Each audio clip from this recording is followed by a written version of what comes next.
Hola a todos, en el siguiente video se realizará un análisis biomecánico de distintas acciones, evaluando los contenidos vistos en la primera unidad. Velocidad lineal. Para calcular la velocidad se necesita saber la distancia recorrida por el cuerpo y el tiempo empleado para ejecutar la acción. En este caso, la persona recorrió una distancia de 593 centímetros en un tiempo de 2,97 segundos. Para aplicar la fórmula respectiva se necesita realizar la conversión de la distancia a metros, por lo cual sería equivalente a 5,93 metros. Una vez reemplazados los datos, se obtiene que el sujeto se desplazó a una velocidad de 1,99 metros por segundo. Diagrama de fuerzas. En el empuje del trineo se logran identificar distintas fuerzas tales como la fuerza peso, que se puede calcular como el producto entre la masa del cuerpo, en este caso el trineo, y la aceleración de gravedad, 9,8 metros por segundo al cuadrado. La masa del trineo corresponde a 135 libras, por lo cual se debe realizar la conversión correcta, siendo equivalente a 61 kilogramos. Una vez aplicada la fórmula, se obtiene que la fuerza peso corresponde a 597,8 newtons. En sentido opuesto a esta, se puede observar la presencia de la fuerza normal, la cual equilibra la fuerza de gravedad. Asimismo, se logran evidenciar otras fuerzas como las fuerzas aplicadas por el sujeto para desplazar el trineo. Estas fuerzas provienen de la interacción entre músculos del tren superior e inferior. Finalmente, se puede observar la fuerza que se opone al movimiento, denominada fuerza de roce. Velocidad y aceleración angular. En el siguiente video se analizará la velocidad angular en dos lapsos de tiempo para obtener la aceleración angular del sujeto al empujar el trineo.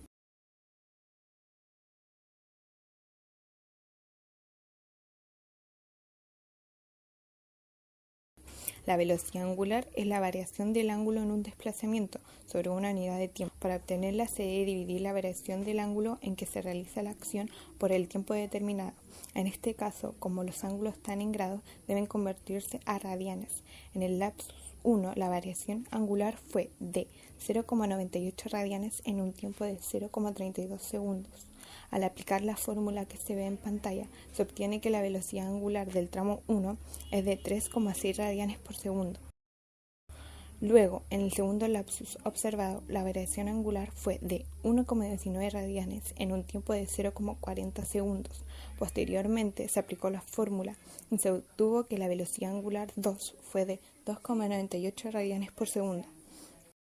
Una vez obtenidas ambas velocidades angulares, se puede proceder a calcular la aceleración angular, la cual es la variación de la velocidad angular en un tiempo determinado. Se reemplazan los valores obtenidos anteriormente en la fórmula correspondiente a la resta de las velocidades angulares y se dividen en el tiempo total al realizar el tramo completo. Como resultado se obtiene que el sujeto desaceleró 0,11 radianes por segundo al cuadrado, ya que presentó un cambio de velocidad negativo debido a la disminución de esta. Análisis muscular. Músculos que participan. Para realizar el movimiento se necesita la interacción de una serie de músculos, los cuales serán nombrados a continuación. Músculos agonistas son los principales músculos que realizan el principal movimiento de una articulación. En este caso encontramos glúteo mayor derecho. Este músculo realiza funciones de rotación externa y extensión de la cadera. Origen: superficie glútea del ilion, fascia lumbar, sacro y ligamento sacrotuberoso. Inserción: tuberosidad glútea y tracto iliotibial.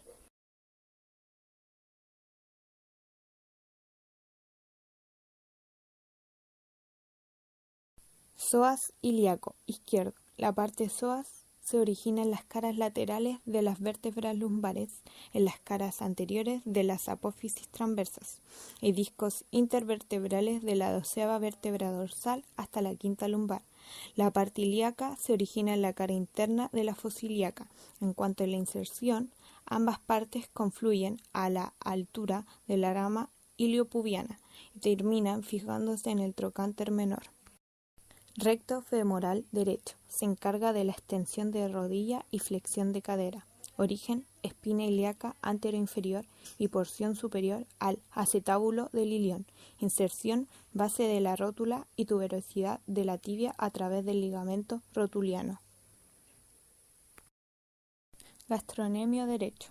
Su acción es realizar flexión plantar del pie. Origen, la cabeza lateral se origina en la cara lateral del cóndilo lateral del fémur y la cabeza medial se origina en la cara poplitea por encima del cóndilo medial del fémur y se inserta en la cara posterior del calcáneo por medio del tendón calcáneo.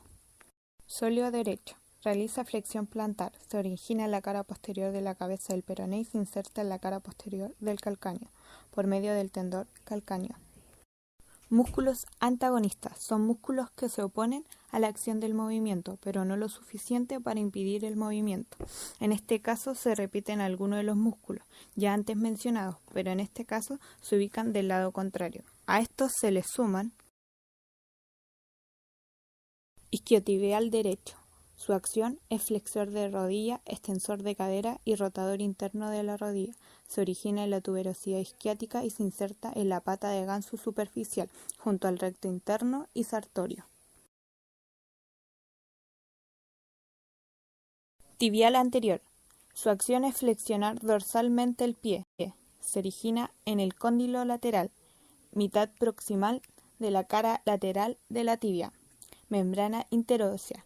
Se inserta en las caras plantares del cuneiforme medial y base del primer metatarsiano. Sinergistas son músculos que en conjunto hacen posible el movimiento eficiente y controlado. Dentro de los sinergistas podemos encontrar a los músculos estabilizadores, que siempre serán sinergistas, pero no todos los sinergistas serán estabilizadores, ya que estabilizador será aquel que, gracias a la disposición geométrica de sus fibras, tendrá capacidad para mantener la alineación en la articulación y estable el eje de rotación.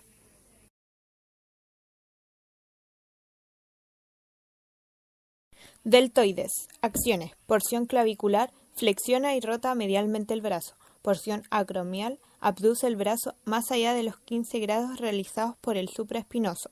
Porción espinal, extiende y rota lateralmente el brazo. Origen, tercio lateral de la porción anterior de la clavícula, parte lateral del acromion, borde inferior de la espina de la escápula. Inserción, tuberosidad deltoidea del húmero. Bíceps braquial, origen, cabeza larga, tubérculo supraglenoide de la escápula, cabeza corta, vértice de la apófisis coracoides de la escápula. Inserción, tuberosidad del radio. Fascia del antebrazo a través de la aponeurosis bicipital. Acciones, flexiona y supine el antebrazo a nivel del codo. Lumbar, origen, cresta ilíaca y ligamento iliolumbar. Inserción, última costilla y apófisis transversas de las vértebras lumbares desde L1 a S1. Función, inclinación lateral puro de la caja torácica. Producir rigidez o tensión de la caja torácica, puede actuar en el descenso inspiratorio y, con el tronco fijo, produce elevación de la hemipelvis por el lado de la contracción. Dorsal ancho, origen, apófisis espinosas de las vértebras T17 a la L5, fascia toracolumbar, cresta ilíaca y últimas 3 costillas. Inserción, surco intertubercular del húmero. Acciones, extiende, abduce y rota medialmente el húmero a nivel del hombro. Recto del abdomen, origen, sínfisis del pubis, cresta del pubis. Inserción, apófisis sifoides y cartílagos costales del 5 al 7. Acciones, flexiona el tronco y comprime las vísceras abdominales. Aceleración lineal, es la magnitud vectorial que nos indica la variación de velocidad por unidad de tiempo. Cuando hay un cambio en la velocidad de una partícula durante el movimiento, se dice que se acelera. Es por esto que se podrá evaluar la aceleración de esta corredora con la velocidad del tramo inicial, que es de la partida a la primera valla, y el tramo final, que es de la última valla hasta la meta. El tramo inicial, que corresponde del punto de partida a la primera valla, es de 13 metros y el tiempo es de 1,9 segundos. Por lo tanto, la velocidad inicial es de 6,84 metros por segundo. El tramo final desde la última valla hasta la meta es de 10,5 metros y el tiempo es de 1,2 segundos. El tramo final corresponde a 8,75 metros por segundo. Por último, al tener estas dos velocidades, se calcula la diferencia entre el tramo final más el inicial, y luego se dividen en el tiempo final menos el tiempo inicial, y así tenemos la aceleración, que es de 0,16 metros por segundo al cuadrado. En cuanto a los músculos que participan en este video, son los mismos que el anterior, por ende, no se profundizará en ellos ya que sus características fueron nombradas. Palanca primer grado. Se puede observar que en el momento que la persona hace flexión y extensión de cabeza, ésta se convierte en una palanca de primer grado, siendo el punto de apoyo la articulación occipito-atlantoidea. Se encuentra en el centro para potenciar la fuerza de los músculos extensores del cuello y finalmente la resistencia es el peso de la cabeza. Palanca segundo grado. En esta se contempla que en el momento que la persona hace flexión y extensión del pie se transforma en una palanca de segundo grado para permitir la elevación de todo el peso del cuerpo, el que se transmite hacia el suelo por la articulación tibia astragalina. Esta se localiza en el centro y actúa como resistencia y por el otro extremo aparece el músculo dorsal de la pantorrilla, el cual elevará el cuerpo para ponernos de puntilla. Este trabaja como potencia. Por último, el punto de apoyo será las falanges de los dedos de los pies. Palanca de tercer grado. Percibimos que en el momento en que la persona hace flexión y extensión del brazo se convierte en una palanca de tercer grado, siendo su punto de apoyo la articulación del codo, la que potencia la fuerza del músculo bíceps braquial que se halla en el centro. Finalmente, la resistencia es el peso del antebrazo con la mano completa, independiente de si está la manzana o no, esta debe estar por delante del punto de apoyo.